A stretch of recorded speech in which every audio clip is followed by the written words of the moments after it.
இந்த ஃபோட்டோவில் இருக்கிற புடுங்கி அவர் என்னென்னு சொன்னால் கிழக்கில் வந்து மலைய மக்களை குடியேற்றக்கூடாதான். அடே, அவங்க அரசியல் நாடகம் போட்டு கொண்டிருக்கிறாங்க. அடுத்த கட்டமாக வந்து ஒரு நாட்டுடைய ஜனாதிபதி தான் அதை முடிவெடுக்கணும், எந்த மக்கள் இங்கே இருக்கணும். அப்படி முடிவெடுக்கிறண்டா கூட அந்த மக்களோட அபிப்பிராயத்தை கேட்டு நடக்கிற ஜனாதிபதி தான் இப்போ நாட்டில் இருக்குது. ஓகே, அப்படி வடக்கில் அல்லது கிழக்கில் இருக்க போகிறாங்கன்னு சொன்னால் அரசாங்கத்தில் காணி உண்மையை சொல்ல போனால் மக்கள் அரவாசி பேர் அரசாங்கத்தால் கொடுத்த காணிலாம் குந்திட்டு இருக்கிறோம். அப்போ அரசாங்கம் ஒரு மக்களை கொண்டு வந்து குடியமர்த்த போகுதுன்னு சொன்னால் அது அவங்க எடுக்கிற முடியும். பெரிய மயிறு மாதிரி கதைக்கக்கூடாது.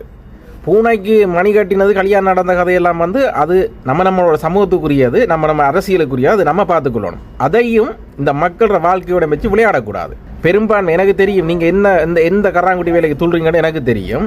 அதை கூட கதைச்சேன்னு சொன்னால் அது இனவாதமாக போயிடும். என்னென்னு சொன்னால் இந்த சோஷியல் மீடியாவில் நல்லதை கதைச்சாலும் இனவாதம் தான், நல்ல சொன்ன போனாலும் இனவாதம் தான், நல்ல விஷயங்கள் எடுத்து சொன்னாலும் இனவாதம் தான், எல்லாத்துக்குமே இனவாதம் தான், கெட்டதாக தான் முடியும். அதனால் கூட கதைக்கலாது.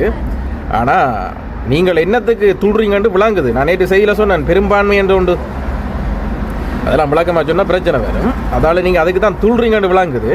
எல்லாத்தையும் மூடிக்கொண்டு இருங்க. அது நாட்டு ஜனாதிபதி பார்க்க வேண்டியது மக்களோட வாழ்க்கை. அவங்க பின்னால் இப்படி ஒரு இடர் வந்துன்னு சொன்னால் அதுவும் உயிர்கள். நீங்கள் பெரும்பான்மை எடுத்து என்ன இல்லாட வேணா கக்கா கொண்டு வைக்க போகிறீங்க. அப்போ மூடி கட்டி கொண்டு இருக்கணும். அது அரசாங்கம் பார்க்க வேண்டிய வேலை.